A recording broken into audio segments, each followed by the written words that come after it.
And I will now yield the floor to our first moderator for the first panel, Ms. Katja Heinemann from Reporters Without Borders. Katja, you have the floor.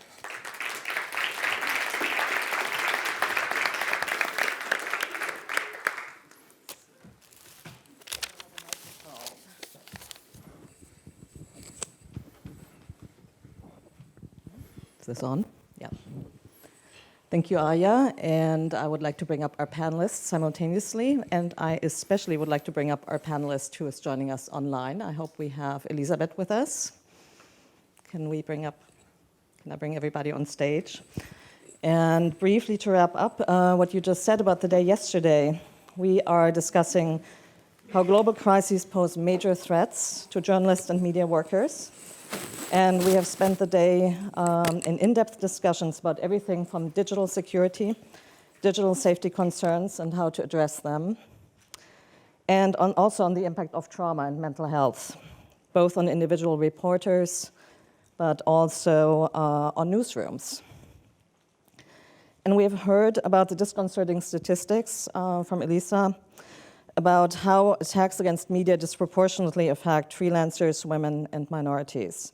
So today, we would like to come to the discussion of what role do media development organizations have in all this? What roles do they play in ensuring the safety of journalists and media houses on the ground? So I would like to present the panelists, and I would not start with Elisabet, but I am starting with, okay, we have joining us online from, I believe, London.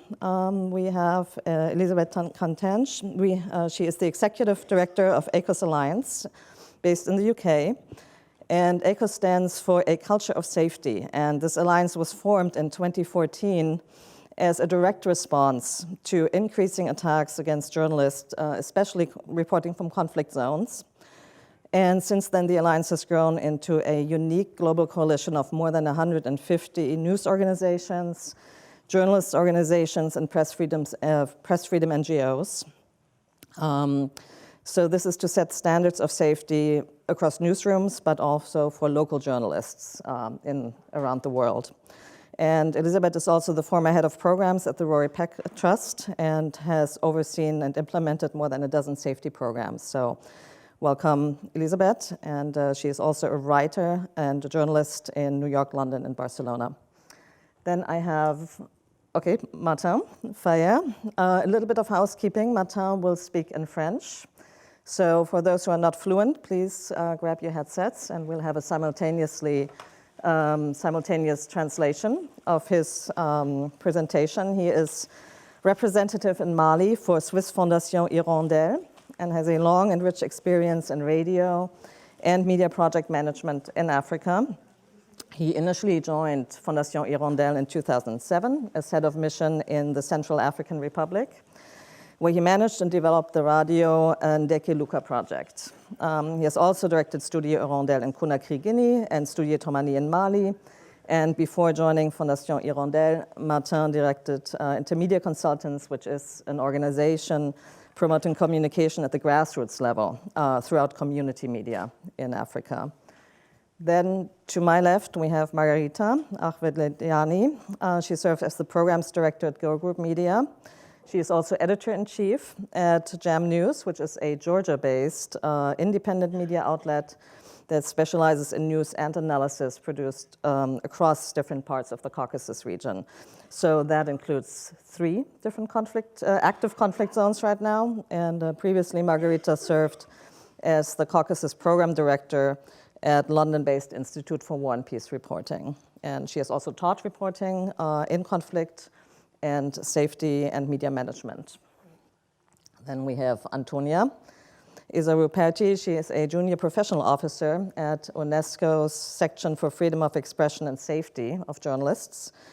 And her projects focus on support of journalism and media resilience in Afghanistan, Ukraine, Sudan, and other crisis contexts. Prior to joining UNESCO, Antonia was a program officer for Eastern Europe for the Friedrich Naumann Foundation for Freedom. And her focus there was on civil society projects in Ukraine, Russia, Belarus, and Turkey.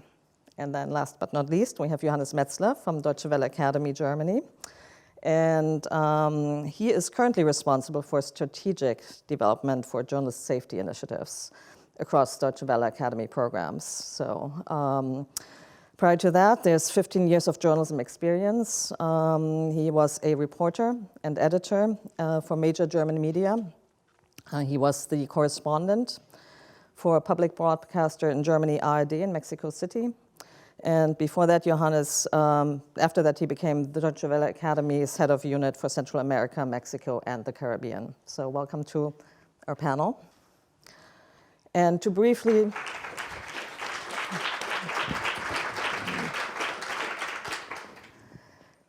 set the stage, what we'll be discussing now is that yesterday, the perception was posited again and again that hostile environments are no longer the exception, but they're really becoming the reality for too many local journalists. So they're the everyday, they're the new norm. And of course, at Reporters Without Borders, we are not a media development organization, but we do have an emergency mandate. And that mandate, of course, is to enable continued work on the ground through our support, whether that's to individual journalists or to media newsrooms. And yet, temporary relocation, which really should be a very last resort, first in the region, and then if all else fails, in exile, is becoming also for us the new norm. So there's been Syria, Turkey, Afghanistan, Iran, Myanmar, Russia, the list continues. And so something seems to be shifting as independent media environments seem to collapse under the pressure of illiberal regimes, and whole media landscapes basically fall apart and leave. So in the next hour, we would like to address how these emergency needs might clash with long-term media development strategies. And I'm also sure that we will revisit another key theme of yesterday's discussion, which is precisely how a culture of safety in journalism and media development really needs to be at the core of any sustainable media environment and support. So I would like to start to my left with Margarita and ask the panelists, how did you experience in your organizations these crises and with regard to security issues? And is this really a new situation? So Margarita, you are covering several regions in active crisis and active conflict. So the crisis is now, and what are you doing, your organization doing to guarantee security? Thank you. Thank you for inviting here, for opportunity.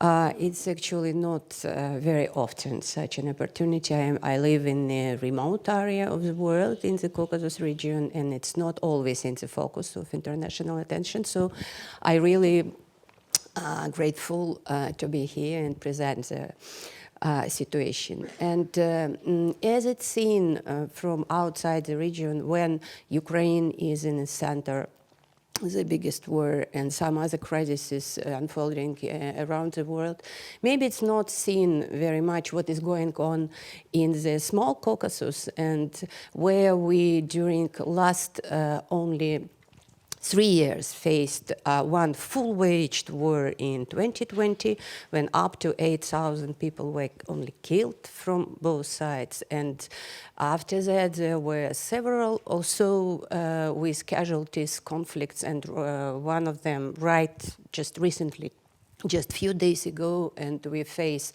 new crisis with refugees. It's more than 100,000 people leaving the Karabakh, another long-term conflict zone. And the risks are doubled or tripled. It's to say it's saying nothing, because it's multiple risks. It's not only risks covering the war zones, and you have to do it. You have no choice, because international journalists, they have a choice. They may go to cover Afghanistan or the Caucasus and may not go. And we have no choice, because it's happening in our homes. And journalists have to go and risk their lives.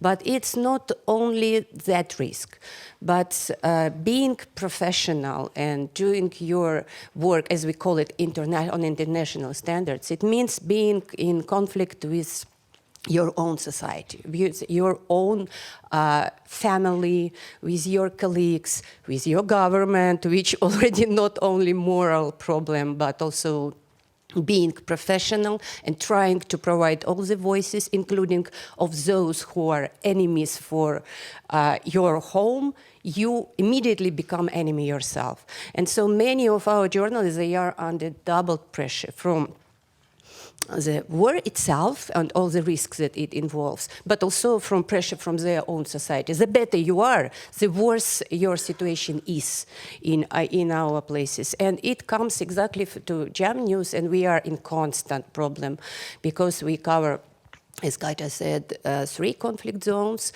and one of them is hot now, and 2 of them like becoming to be hot immediately.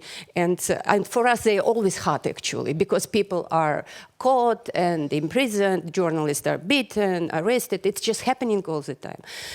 But it's not enough to say about these issues. But maybe it's not remembered by donors and by international communities that inflation rates are doubled, tripled, I don't know what. And when we ask for support and when we fill our applications for donor support, and it's always asked why you decided to increase the salaries, why you decided to spend on this or that. And so sometimes it's difficult to explain, sometimes it's a bit humiliating for us to explain, but the situation, financial situation, not only, I'm talking now not only about Jam News I'm leading in the region, but for many other media, it is we have to choose between security and reporting. So we have to spend our funds either on reporting, so like paying the travel and expenses, or staying somewhere expenses, or food on honorarium, or insurance and buying life vest or helmets or whatever. It's very expensive. And we are choosing definitely reporting because there is no choice. So what the sense to have insurance and don't have the reporting? And another problem is, I am ending, yes. So it's agenda of local media and agenda of the Western society or donor society, international organizations, because it's often focused on very particular issue, like gender issues or counter-propaganda to Russian propaganda. Well, we have just huge propaganda at home, and sometimes it's no less important than to do it. And it's always constant juxtaposition with the donor society. Okay, thank you. Thank you, Margarita. We'll come to the expectations of the donors, I think, in a later question, but let me turn it to Martin, who is also reporting that in the area that he works in, his regional focus media have been experiencing what you call a polycrisis for many years. And if you could elaborate on what does it mean for Fondation Hirondelle and your programs to support local media in a context of polycrisis. Merci beaucoup de... Thank you very much. I'm happy to be able to take the floor in order to talk about what we do at the Hirondelle Foundation in countries where we have conflicts. And we've been doing this work for 28 years. The Fondation Hirondelle has been created in 1995 after the genocide in Rwanda. And journalists, or special dedicated journalists, have been sent to Rwanda, where many millions of people had been killed. And this was something that we had to focus on within my profession. I told myself, what can I do so that such events cannot be reproduced in the world? And this is why I started with the first project of Hirondelle, and the first project was started in 1995 in order to counter the negative effects. And this is afterwards that the foundation has been created, formally at least, and we specialized on accompanying the media in conflict zones. And for instance, in intervention countries, Central Africa, with Nikeluka Radio, and today we are present in the Sahel region, as you have already mentioned, in Mali since 10 years now, in Burkina Faso 5 years, and for the last 7 years in Nigeria. So these are the three countries that pose major concerns in the West African area. Why do we intervene in those conflict areas? These are polycrisis, and I enjoyed the panel I participated in yesterday. So war is not only about weaponized conflicts, but it's also about consequences on the population. And this is where the Hirondelle Foundation works on different projects, and we consider, or we think, that information is something that is essential, it's paramount, and even more when we have a crisis situation. And it is important to have an independent information, impartial, that is also taking into account the concerns of the peoples, and this information contributes to the solution in order to find a solution for those crises and in order to construct and to build peaceful societies. And this is what we do in our radio. So this is the project Studio Tamani. So this is something we call in the English-speaking countries as talking rooms, and in the West African countries, this is a tool that is supposed to convey messages, and we want to use this symbol in order to convey peace messages, in order to work for peaceful societies. Radio is really a social link that really links the communities. And this is our engagement, our commitment. This is what we do with local teams. And I myself, as a Senegalese, cannot produce an emission that is talking a radio that is just like done in local languages. But in Radio Tamale, we have different languages, the Bambara, the Tamashek, Sambra. These are the languages of Mali. So we also have different information on radio in the different languages of Mali. So French is also mentioned, but this is something that is only mentioned by 1% of the local peoples. And so this is why we need to also convey this information in the different dialects, in the different languages of our country. So we do this in different languages, and those people who do the reporting speak those languages. And this is what I would like to highlight. So we have different editorial teams, and this is something that really needs to be reflected on. We need to have this multi-ethnicity, we need to have different confessions, and this is something that we need to focus on, multiculturalism. This is something that is really important for the country, and this is what I meant to say. And we will talk about this later on. Let me turn it over to Elisabet. And let's talk about Afghanistan, because that was, in a way, a game changer, I think, for many international organizations and networks. And since both the panelists before that have also discussed neutrality and also being seen as local and independent, one of the initial concerns was with ACOS Alliance that when Afghanistan news media were being evacuated, that NGOs and newsrooms were moving dangerously close to state actors in these evacuation measures. So responding to that and also to other changes that Afghanistan might have precipitated in the ACOS Alliance. Thank you so much. I'm really sorry I can't be there in person. Thank you for having me. I mean, I would say all conflicts are different and important and relevant. Afghanistan certainly, I think, marked a before and after, or at least the magnitude pushed us to rethink a little bit how we're trying to be better prepared for situations like these. It was what we saw in Afghanistan. I would say it's unprecedented at the scale and at the time that it was happening. And it forced, of course, international news organizations to think about duty of care, for example, towards the local colleagues that were on the ground, but also to analyze and to review how they are responding to those situations.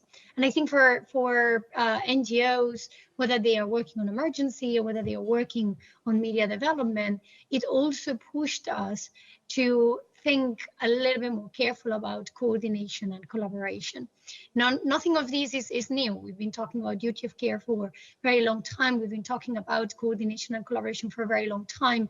But when you're pushed into the reality of what happened in Afghanistan, it was really encouraging us to make an effort to sit down and look into these. The ACOS Alliance, we are a coalition that brings together news organizations, NGOs, and freelance journalist associations to advance a culture of safety. And although we don't focus on crisis response, we focus very much on preparedness. We realized back then that kind of like we had to stretch a little bit of our mandate to make sure that we were responding to the demands of what was happening at that time. And we made an effort to bring together partners, to bring together international news organizations, to talk to each other, to coordinate their responses, and as well to bring together NGOs and media development organizations to support them in how they were responding. I think the challenging thing about Afghanistan as well is that it's not just Afghanistan, right? It's what you were saying before, Myanmar, Ukraine, Sudan. We still haven't recovered from Syria, by the way. So it seems to us that it's the extent of what's happening or the magnitude of what's happening. It's just increasing and increasing and increasing, and putting our resources to, in a very, very challenging position. And on the positive side, I would say that it's also pushing us to look for more effective ways to respond to these, to be better prepared. But it's still very, very challenging. If you allow me, I'm going to say something very briefly about Margarita, because it really caught me when she said we had to choose between safety and reporting. And this is something that we see, so many times. And of course, we saw as well in Afghanistan, in every single conflict, journalists are so committed to their beat, committed to their story, that they would put that story before their own lives and before anything else. And we need to make clear that, and Margarita was referring mainly to the funding community, that safety is a prerequisite for professional journalism, and those are funding content should embed in that safety. They should enable those that are reporting on the ground to do that safely. It's crucial. Thank you so much for that last comment. I think we'll take that up again too, but let me turn over to the last two panelists also about how did your organization's mandate or mission change under these challenges of the last years. And Antonia, you mentioned that in UNESCO's current project in Sudan, you were able to incorporate some of these lessons from Afghanistan. So maybe you can elaborate on that a little bit. Yes, firstly, it's a pleasure to be here. And actually, the title of the panel is quite fitting in the sense that UNESCO is the UN agency that's mandated with promoting the safety of journalists and freedom of expression. But the way that we do that is under the umbrella of what's called the UN Plan of Action on Safety of Journalists, which is 3 pillars: prosecution, protection, and prevention. And in itself, I think it's built on the long term. So there is a certain degree of tension automatically when it comes to these crises. And I think, and that's why I hear what you say, one of the big things that's not necessarily built in is the flexibility that's needed to respond to crisis. And I think, for example, at UNESCO, we operate the Global Media Defense Fund, which works mainly with grassroots organizations to promote legal assistance. But what we did after Afghanistan, or basically in September 2021, is that we created a crisis response mechanism so that we can respond more flexibly. And I think that was the first shift in saying, okay, we need to also shift from the mandate that we need to broaden this fund, this mechanism. And I think we've seen that work more in Ukraine already, that in general, I think there's a bigger push to coordinate amongst donors.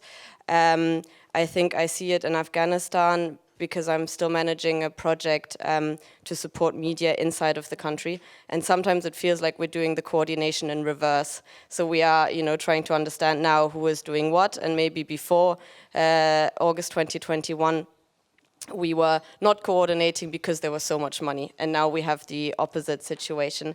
But I understand that a lot of the requirements are often still in tension. The reporting, when I've spoken to partners in Ukraine, and often the donors, we work with the same partners on similar projects, but we all have our own reporting requirements, we all have our own templates, our own indicators, which is often very far removed from the reality. So I think there's still a lot of homework to do in the general community, but I think there's a bigger sense of willingness. And just the last word, I think also, for example, in the programming we are doing in Ukraine, now it's of course shifting more to a longer term assistance. But in the beginning, actually, as the first response, we had safety training, safety briefings, but also the establishment of a hotline to get access to psychological assistance. So I think there is a shift, but we still have a lot of homework to do.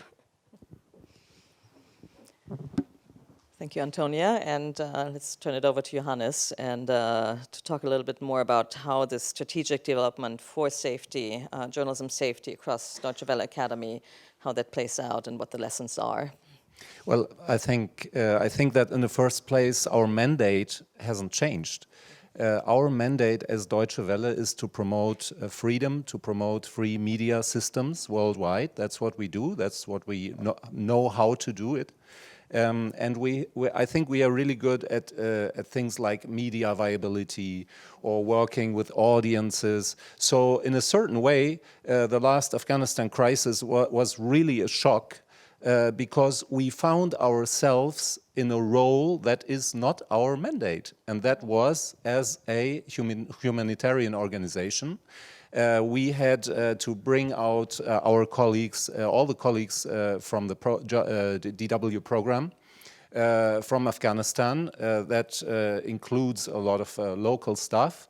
And as a DW Academy, at that point, we did not have ongoing, continuous projects in Afghanistan. But there was a responsibility, and I think that's a very important word, there was a responsibility for our partners and the people we had worked with throughout the years. So in the end, it was a lot of people we had to bring to Germany and to save, which is not, I can repeat that, is not our mandate. And at that point, we started to look a little bit differently at things. And last year, we were with the German government. The German government wanted to do more on journalist safety, and the Hannah Arendt initiative was founded, and we were there from the beginning. And what we did in the first place was to conduct a global study to see what is really going on in the different countries. We work in around 70 countries in the world right now. So my colleague said, okay, but what has Afghanistan to do with El Salvador? What has El Salvador to do with Mali? It's all different contexts, it's all different situations. And not to tell too much from the beginning, but what we found actually was chilling, frightening coincidences of how the press on a global scale is put under pressure. And even though Mali is very different from, let's say, Afghanistan, but it comes to very similar patterns when we talk about putting journalists under pressure. And also, we found, to conclude, we found out that, in fact, what we do, one of our big topics right now is disinformation. And we found out, or we saw much clearer, let's say, we saw much clearer that disinformation has a lot to do with safety of journalists. Why? Because in the strategy, the most common strategy on a global scale is to use all channels to disseminate disinformation, and at the same time put under pressure independent journalists. So that's a pattern that you find in many, many countries. So in the end, it came, we did a long way, but now we see much clearer that in terms of responsibility, we have to do what we know best, but we have to do it in a more strategic way and promote media freedom within and outside our projects. Thank you, Johannes. I think Martin seems ready to respond to that. Maybe Effectivement, il y a Yes, beaucoup absolutely. de situations. There are many situations all over the world that are worrisome. In Afghanistan and Mali, we are different. We are far of each other. But the consequences of crises in these two countries are exactly the same. On media, for example, in Mali, also in the Sahel, and the three countries that create difficulties, the work as a journalist today is really difficult due to threats on journalists, intimidations, interventions to also control journalistic content. And in these three countries, every time when power changes came across, we know, of course, there were different changes. And first of all, the press bosses were changed, and they were put under pressure.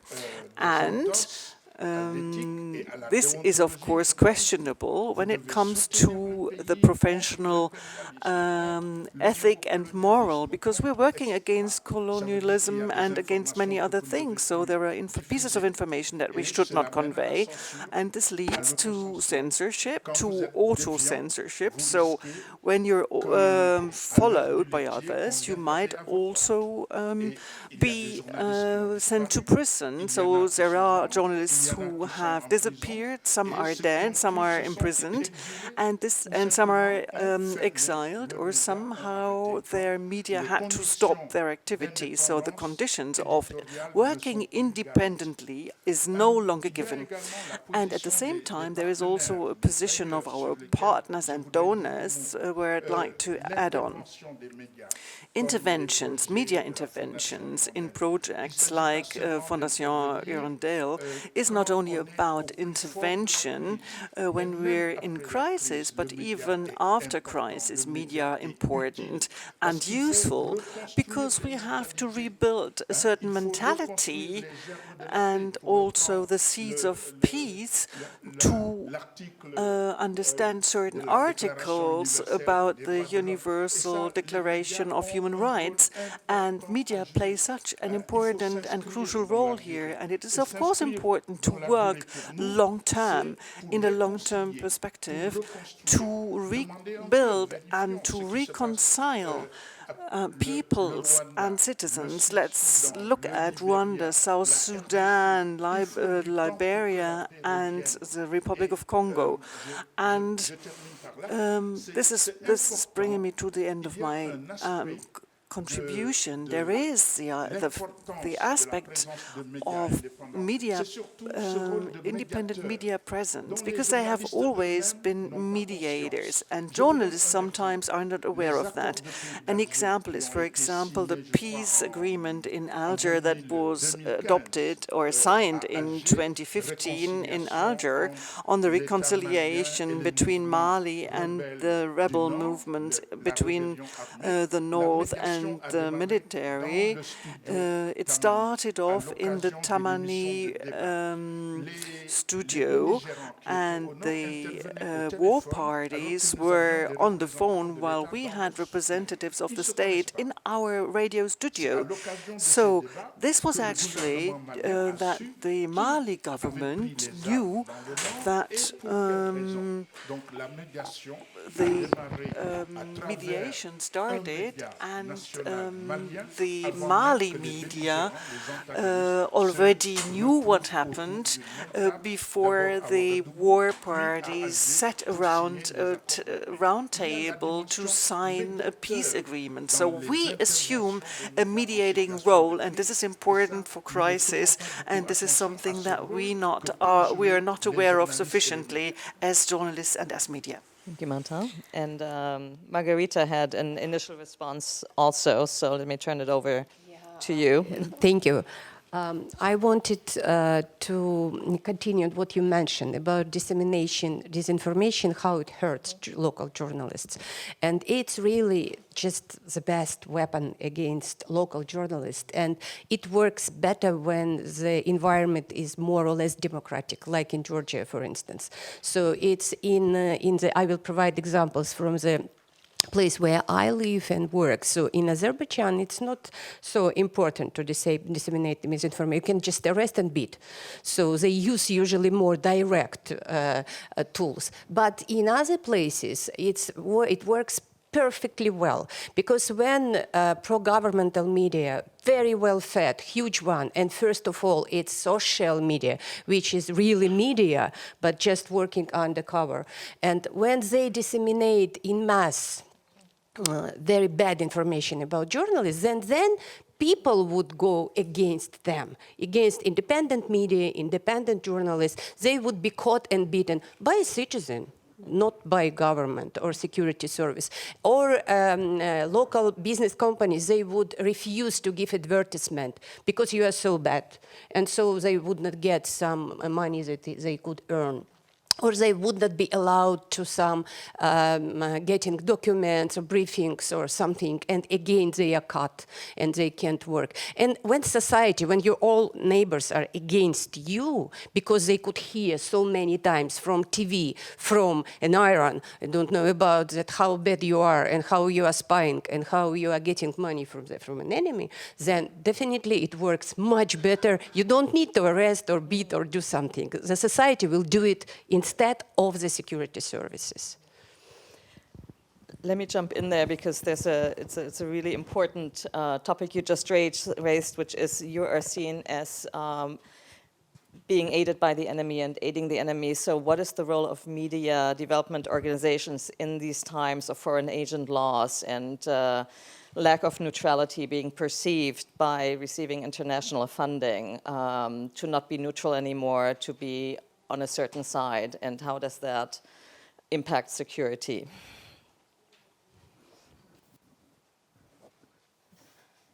I guess that's kind of also directed to me. I mean, of course, I think where international organizations come in is also on the level of agenda setting and the continued advocacy to try, even though it's hard with a lot of countries, to continue to push for freedom of expression, getting access to information. It's the same, for example, I was speaking to Martin earlier, in Afghanistan now there's, aside from the fact that the freedom of expression is completely pushed down, one of the biggest issues is access to information. There's no way to verify your facts. You can't, the Taliban will only respond to the facts that they want to respond to. But I think where our role is, and it goes back to the question of mandate, we are not a humanitarian agency. There's others that are way better at that, but it's on that advocacy and having access to continue pushing for it, and to also continue raising awareness for crises that are otherwise risk being forgotten. So, for example, to make sure that Sudan stays on the agenda, and also to, I think, if we go back to the example of safety of women journalists and online violence, for example, when we started the UN Plan of Action 10 years ago, there was no mention of the threats that women journalists face. Whereas now, after 10 years, we've done a lot of research, there's a lot of resolutions that speak specifically about it, and it gives a framework to anchor protection mechanisms for women journalists, for example. So I think that's also where international organizations have despite all their shortcomings, still some access to put issues on the agenda. I would like to add two of the takeaways from the study I just mentioned. One is that I think we should not think anymore of small projects promoting maybe psychological safety or just one aspect, but we should plan, and Elisabet, I can imagine that's something you will agree to. We should think about more holistic approaches and not say, let's do a small project here and another there. Holistic means to work media safety in various dimensions, so financial, legal, and so on. We have all talked about this in this conference. And the other point is there is a lot of coordination, and this just this panel, this meeting is one of the examples. But what we found is that on a country level, which means where there are different organizations, UNESCO, other organizations working. Sometimes there is coordination, some coordination, and sometimes there is not. When you think of Eastern Europe and the many organizations that are right now working for exile media, Russian exile media, Belarus, and so on, there is sometimes you have things double offers, and then you have holes in the support. So one of the things that I think that could be our role as bigger organizations is to provide more communication between donors, local organization, media, and so on, and also to put more pressure on a political on politics on a political level to coordinate support in a holistic way as well. Let me turn it maybe over to Elisabet, and we see you, and if you want to jump in, please just raise your hand and wave at us. But speaking of mapping and coordination, maybe that's a good topic for ACOS Alliance, and not just in these types of exchanges, but exactly as Johannes says, on the local ground. And like, how has your mapping that you carried out, like what insights have you gained there? Thank you. I'm going to be careful not to repeat what Johannes has said, because I think he's gone through all my talking points on holistic safety and actually making sure that we are very much in touch and working and being led by our local partners, because they are our legs and arms and eyes on the ground. Nothing would be possible without that collaboration. We did an exercise last year, and it was very much pushed because of Afghanistan to do this. We did two things last year. We convened a group of around 50 colleagues that had played a relevant role in sort of responding to crisis, played an important role in responding to crisis, and for a day to really discuss and learn from the experience of Afghanistan and previous experiences, and to build from there. And part of that was also to do a mapping of who is who. One of the things that we realize is that, for the ACOS Alliance, because we are a coalition, we have a very good understanding of who is who and what is everyone's mandate. But we also realize that a lot of the colleagues, partner NGOs that were doing similar work didn't necessarily were familiar enough with the extent of the work that others had been doing. Some, yes, some work together very closely, but even when you work together very closely, sometimes you haven't actually spent enough time to listen and learn from each other. What are you doing? How are you doing it? Why are you doing it? What are your successes? What are your failures? So by sharing these, we are transferring knowledge that it's very, very empowering for everyone. So we spent time putting together a mapping, especially of coalitions, of actually efforts of groups, of networks that were investing in coordinating us. As Johannes said, there are many efforts there, but even those efforts don't necessarily talk to each other sometimes.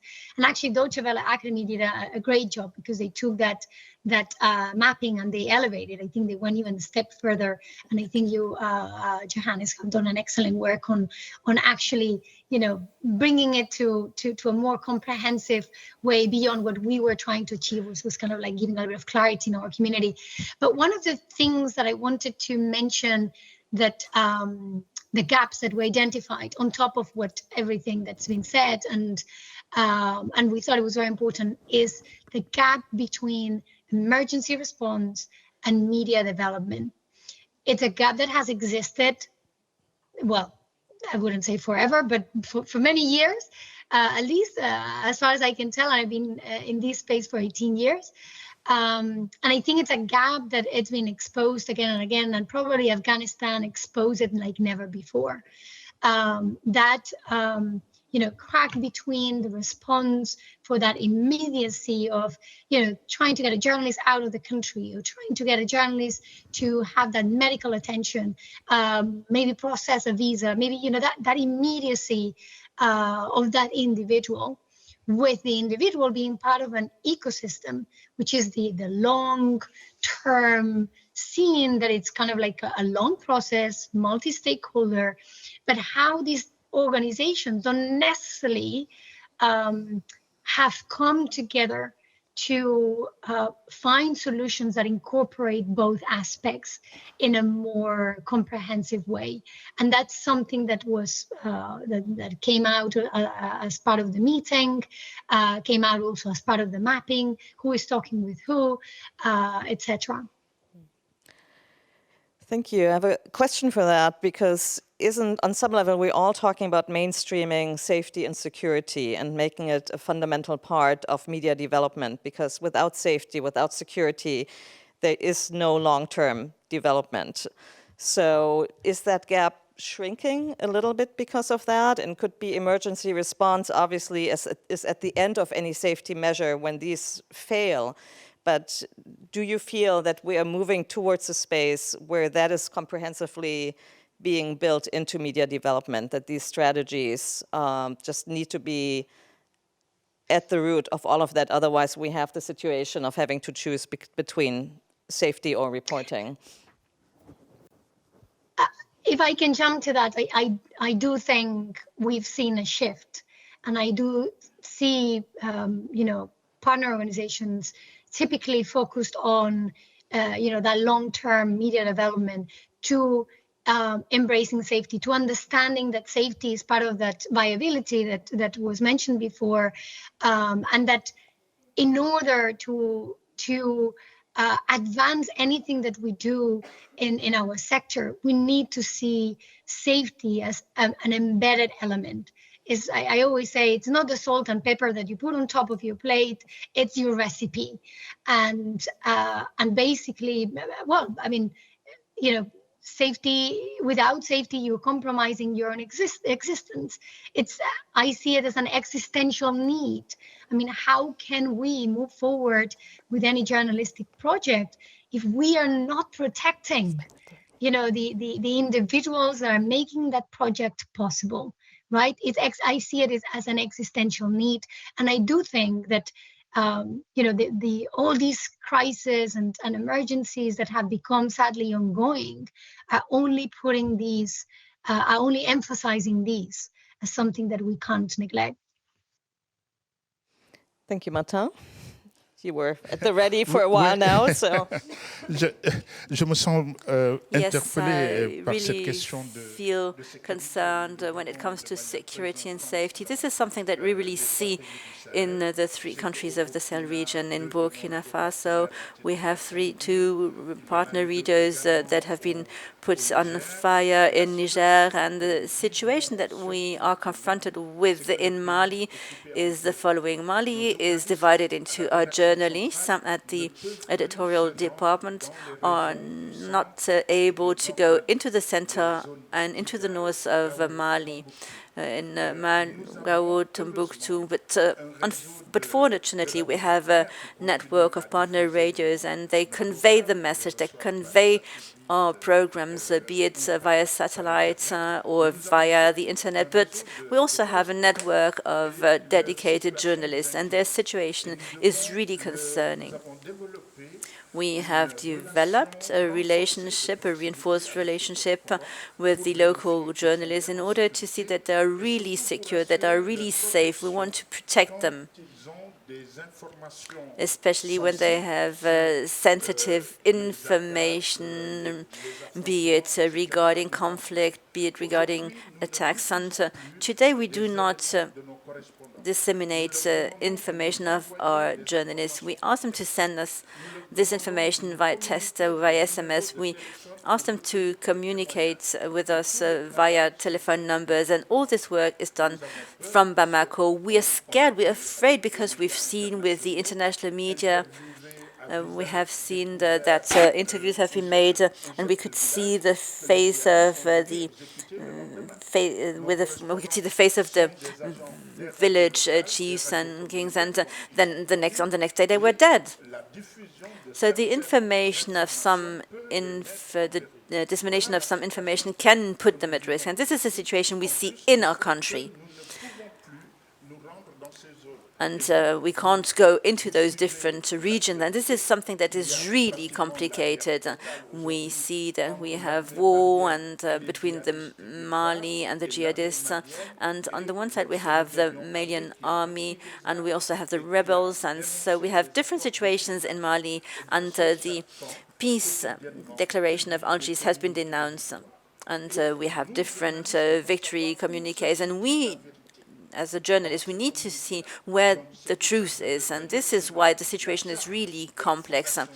We have a charter in our Hirondelle Foundation, and we have inscribed that we are impartial. We really concentrate and focus on facts, but sometimes facts can be just like presented in different ways, and this is the difficulty we are confronted with. We as journalists, as independent journalists, and we focus and highlight the rigor of professional journalism. We want to be a trustworthy media. And most of the time when we have information, when this information is disseminated on the local internet or on the network, our audience want to hear this information in order to see that this information is trustworthy. They want to have credible information. So this is really important. Thank you, Martin. I know you had a response too, but I also have another question for you, if I may, because you're also talking about putting journalists at risk, and we're talking about how does emergency response clash with long-term development, and sometimes it actually clashes in a location, and it might clash specifically in Georgia, where you have the long-term support of local media versus a lot of international attention right now being put with the focus on Russian exiles who are coming into the country and actually also adding to a certain type of conflict, if I understood correctly. So maybe briefly to that, but you also had another thought, I think. Yeah, I would like to be as short as possible. Thank you. And then we'll take questions from the audience. We have a little time for that as well. So, I just wanted to reflect to the issue of safety and how it's related to stability, because it's important to remember that everything needs time. So the better the organization is established, the more the future is certain for journalists, the more they would care about their own safety, and the organization would take care of their own safety. And we could see during all the crises how like long-term established media that had the opportunity to do it, like Radio Freedom, Radio Liberty, for instance. They have long established, they don't have to worry about their future. And so they can pay attention not to the current needs, but to the stability. And they definitely they're well prepared to the crises, and the journalist would go and cover the crisis situation well prepared. They are taught and they have all the gears needed. And when it comes, or it's the same for pro-governmental big televisions, for instance, or media, they also have stable existence and they had time to care about it. And when it comes to the independent media, usually it's like no choice. I can provide the example of myself. I was covering as a war reporter the war between Georgia and Russia in 2008. And so I was at that time working for international media. in America, in the UK, and it was on me to take care of my own safety. So I got topic, they were ready to publish it or take my footage or whatever, pay me, but it was on me. And I traveled to the war zone by my car without anything like against bullets, right? I didn't even had a helmet. And so finally I was caught by a local military gang.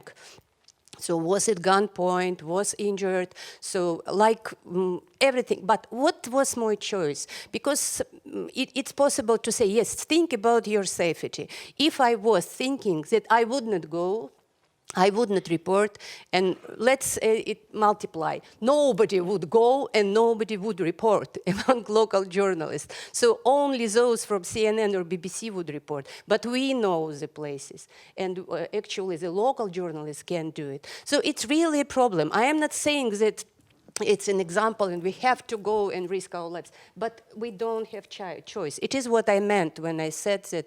And it's also an issue that should be somehow addressed by international community, by international organizations, that it's important to think investitions into the stability of the organizations, they bring safety in some period of time.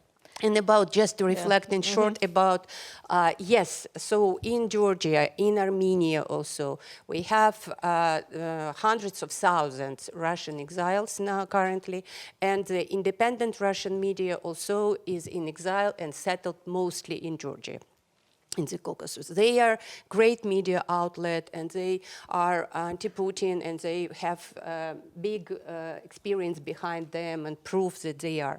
But what is happening now, when they are stated or settled in Georgia, there is kind of, how to call it, competition, I don't know, between for the funds and opportunity to live, because it's too small place.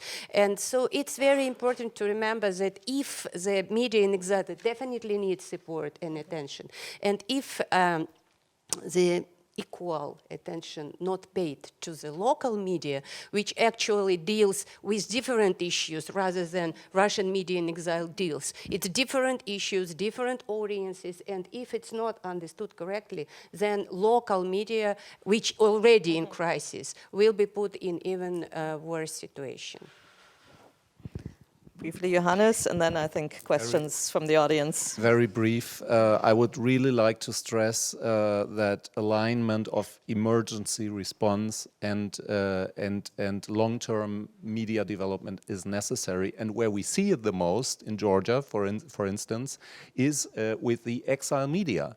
This is where we see it the most, because it's not enough to give you a computer and then you can start again and relocate and everything, and then I leave you alone, because there's no way of financing on the long term the exile media. So one thing can't be thought without the other. But the point is, let's be honest about this point, and I think it's really important to say that exile media is not a temporary phenomenon. This is, unfortunately, this is going to be a long-term reality. And we see it in Russia, we see it in Belarus, we see it in many places, Myanmar. This is not going to end tomorrow and we can go back to normal. So talking about our mandate, I think we have always to think this new reality. And media in exile is not safe in exile, so that continues. So do we have questions from the audience? I see 2 over there. 3. Yeah, thank you very much. Because we were talking about mandate and responsibility, I have more of a comment than a question. Johannes mentioned that DW Academy also had a responsibility for our former partners in Afghanistan. I have been the last project lead for our projects in Afghanistan, and yes, they ended, and we were in a black hole, what to do. But thankfully, we were able to evacuate about 150 people, 35 persons with their families to Germany. But we evacuated university professors, journalists, people that really had, a high place in society to Germany, where they came as more or less refugees. And they knew, of course, that our mandate ended here. It was already quite difficult to bring them to Germany. But what can we do for them here? I mean, they have the challenge for their children. They live in homes, some better, some worse. And of course, they tend to us for help. How to, find a place for them in this society. And this has been for me and also for my colleagues quite difficult, because what kind of reply can I give to them? So it's all individual efforts then. But as an organization or as media development organization, I think this is one step more we have to think of. Thank you.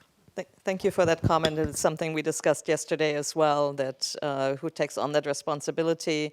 And yes, we now have the JX Fund for Media in Exile. That's where part of it begins. But overall, individuals, people who are not part of large newsrooms that exist in exile, they are very easily forgotten. But is there a comment, or shall we go? Since it was more of a comment, I go to the next question, I think.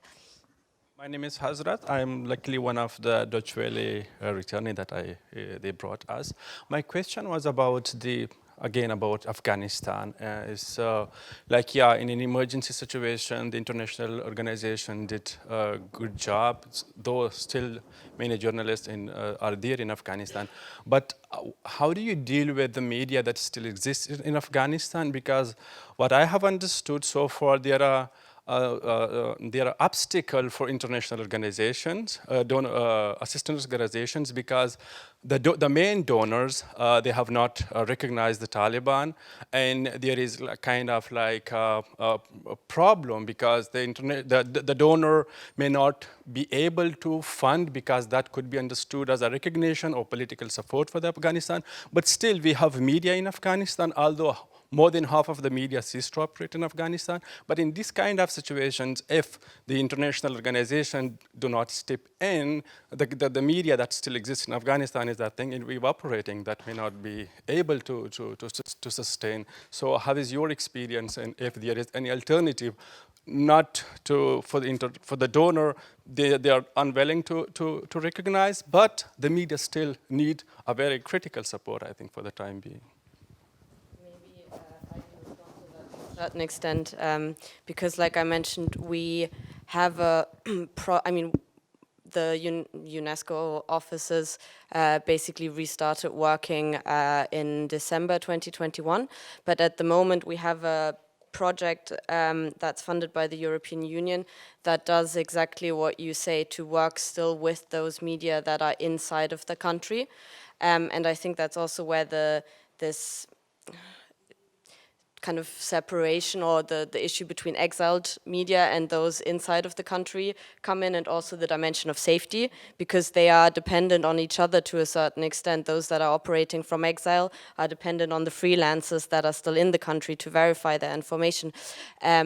But what we have seen is, of course, there are, a lot of things that cannot be reported on, but we still work with media largely on humanitarian information. There's a smaller component on safety, but also gaps, and I mentioned this to Katja yesterday, that I think you wouldn't expect from the outside that exist. For example, we work with a radio station that's operated by women, and that diffuses still schooling for girls. And so you also often have, I think, a lot of discrepancies within the Taliban or the de facto authorities between the provinces. But I also see that even for us, keeping the attention on Afghanistan is way more difficult with a lot of the countries than, for example, Ukraine. So even for us, we need to keep putting this on the agenda, and of course, there are engagements to try and get the schools opened again, but we also need to work with the fact that we need to look into how can we keep the media working despite these difficulties. I think I saw two other questions from the audience, 3. And I got permission to go 5 minutes into the coffee break, if that's okay. So we'll take 3 questions, and then we'll do a super quick wrap-up with takeaways from the panel. My name is Said Nazir. I'm from Pakistan. I have worked close to the Afghan border and tribal areas, and you see that it's good to see that we talk about the safety of journalists, but remember that there's like ethical values of journalism is do not harm. So in conflict zone, it's very difficult to talk to people, and especially if you don't have like physical access. So you use like communication channels that are vulnerable, and they're like your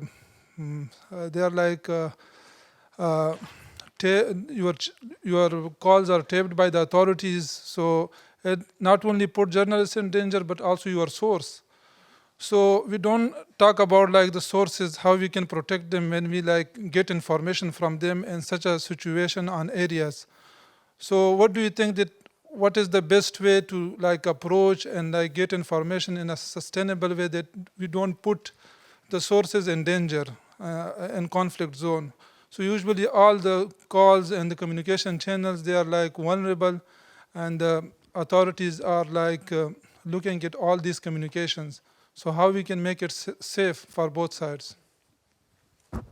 Thank you for pointing that out. That safety is not just for the staff and the team, but also, of course, for the sources. Margarita? Exactly. Thank you for the question.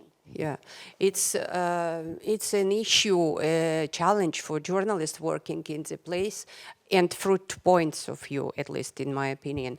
So one of them, it's exactly that we have to choose whether to take more care about the respondent, about the source, and so not to ask too emotional questions, for instance, so not, the person would not be too nervous or destroyed or broken. And from other point, we have our professional goal, right, to report. And the more emotional details we would provide, the more real stories, touchy-feely we would provide from the field, the better there will be response from the society, and the better people around the world would know about the problem. So it's always a choice, and every time there is no actually real answer. You have to balance somehow, because if you fail the first or the second, you have failed. So it's like no answer. It's very difficult ethical question, and each of the journalists and in every new situation have to answer it again. But it can be trained somehow. So the previous training for those who would work in crisis zone is very important, but it's not defense. And one more, sorry. So because I mentioned that there is one issue, this one, there is another issue which is more serious, and some, I know at least several of my colleagues who are broken because of this and even left the profession. Because when you see a person injured, let me go to the like the most hard situation. The person is injured, and you have to choose whether you are continuing filming or you are just put your camera aside and you start helping. So what is more important? Because if you start helping, it's like your human obligation, because person is in pain and maybe dying. But if you don't film and don't distribute footage across all the video TV channels, no people, like not so many people would know. No humanitarian aid would come. Maybe military support. Again, if we multiplying it, if all the journalists would drop their cameras and start to help the injured person, what we will have in the result? So it's really a problem. And those journalists who would choose one or another, anyway, they leave then with a trauma, and some of them are really broken. Again, no answer, but previous training is required, definitely, especially for younger journalists.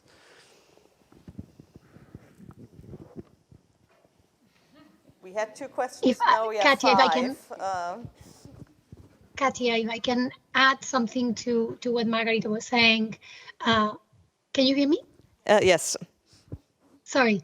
If I can add something to what Margarita was saying in response to this colleague from Pakistan, that when, and this is a very important question, the safety of our own safety, our team, but those that we are, sources and those that we are reaching out to. And I would apply that same I would say, approach that we would do with your own safety. It's the before, the during, and after. It's understanding a little bit, how the implications of how you are going to reach to that individual, what means of communication you're going to use, whether that's going to expose them. The during also relates to what Margarita was saying, and all the psychological safety that very much related to that. And the after. Are you going to expose their names? What the consequences might be of exposing their names? Can you discuss with the source whether it's better to use a pseudonym?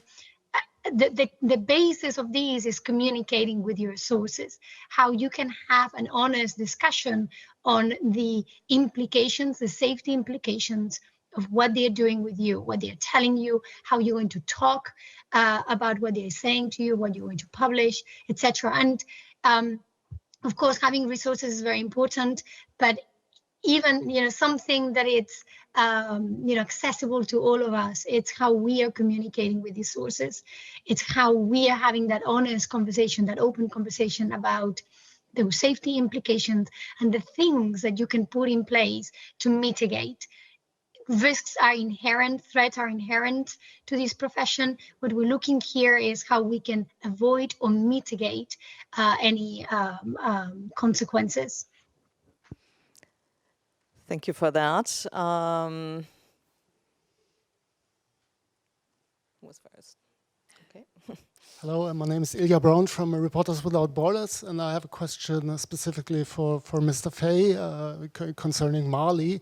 It's a bit of a political question. I hope it's not too displaced in this context, but now that the MINUSMA forces are pulling out of the country, you have already explained that this is making the situations for journalists more difficult, both concerning their individual safety, but also putting them under pressure concerning editorial independence. And I wonder if there is something that you as Fondation Hirondelle or as a media development organization would ask from Western governments, what they could do to sort of to counter that effect. I mean, apart from saying maybe you shouldn't have left the country, or apart from saying you should give more money to media development organizations, which I suppose is always welcome. But is there something specifically you would ask Western governments? What can they do to support editorial independence and safety of journalists in the countries they just left? Can you jump in and add to that, and then? Okay. Oh, I should. No. I was just wondering how effective are the foundations, the organizations? How effectively are they telling the stories from the fields and from the people who have been displaced and are in exile? How effective are we telling the stories to the parliamentarians so that, at least, we just can't. It can't be a circular window.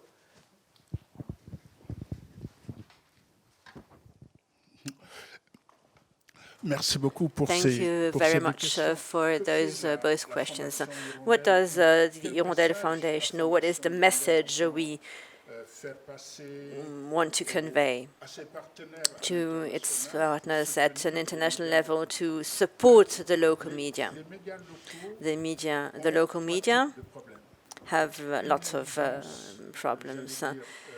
Interference, technicalities, and normally when I talk about those media, when I talk about television or radio, they work with different stuff. They have difficulties. They're facing difficulties when it comes to technology. They have no machines, devices, but it's also about the social viability, about the financial viability.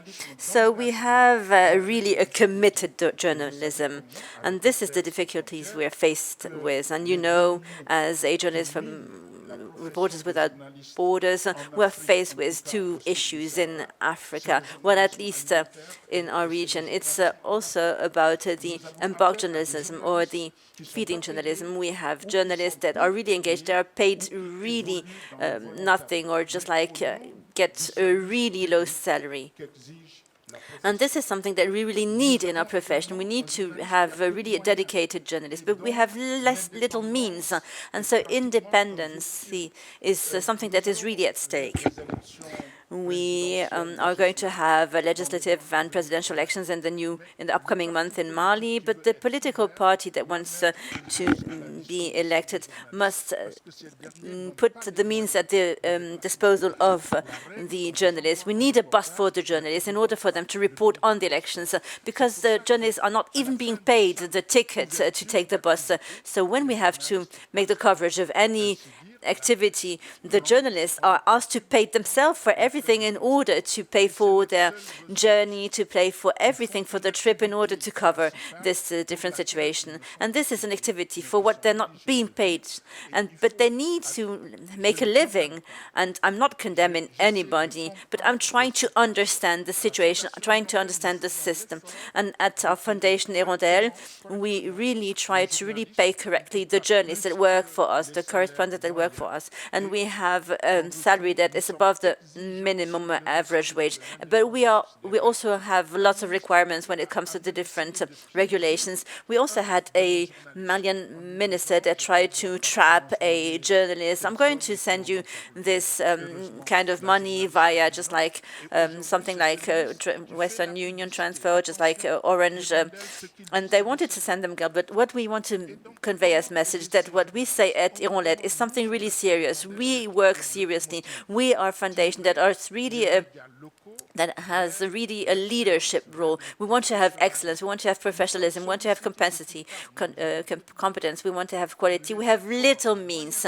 We are deploying lots of efforts, and those efforts, we invest them in training. And many of our journalists today, in Africa at least, or very few journalists have an academic background, a solid background. They have learned from the peak, and we're confronted with one thing that is really difficult for us.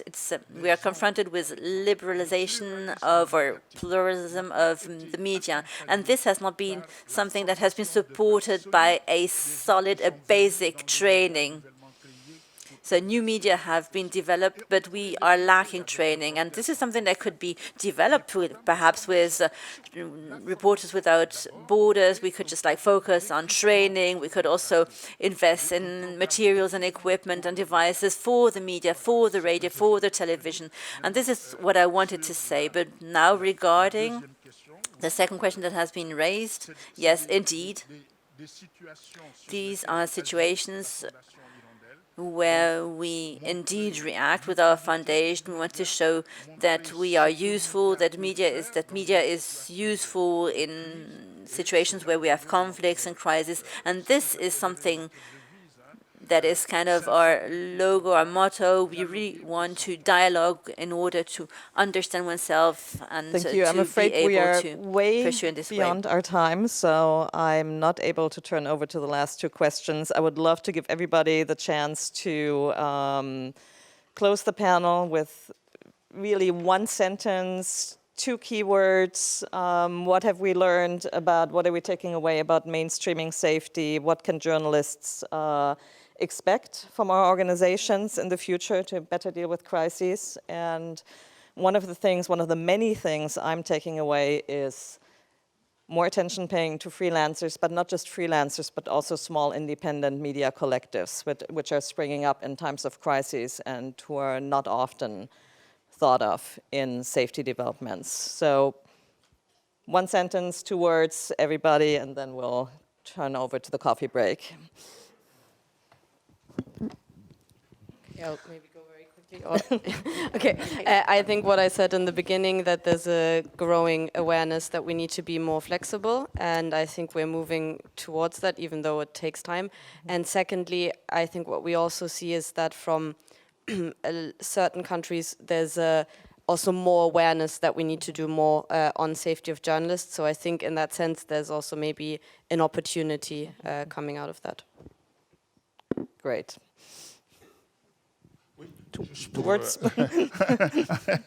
Alors, juste rappeler qu'à la Fondation Hirondelle, nous considérons nos projets comme des moteurs de changement.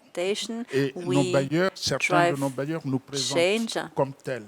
Et nous avons encore besoin de And leur we confiance et need surtout de leur your soutien. trust and your confidence. Thank you. I think we should think media development. We should think media safety as part of media development, and we should think, when we think of media safety, we should think media development. If you know what I mean.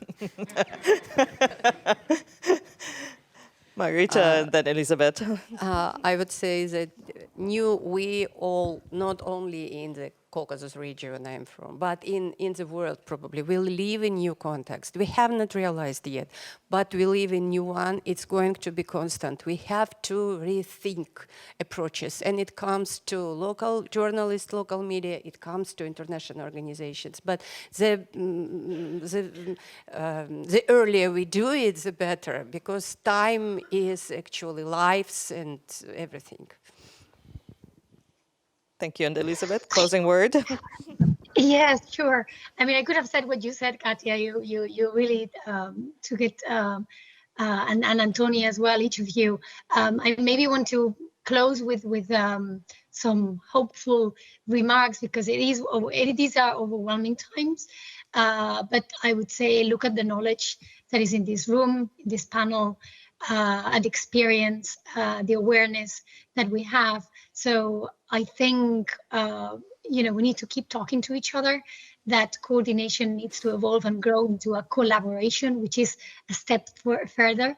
But that's kind of like the note that I would like to end with, in recognizing the knowledge, awareness, experience that there is in our sector. I'm always impressed by it, and how we can harness these to move forward. Thank you. And with that, we close, and we'll have coffee.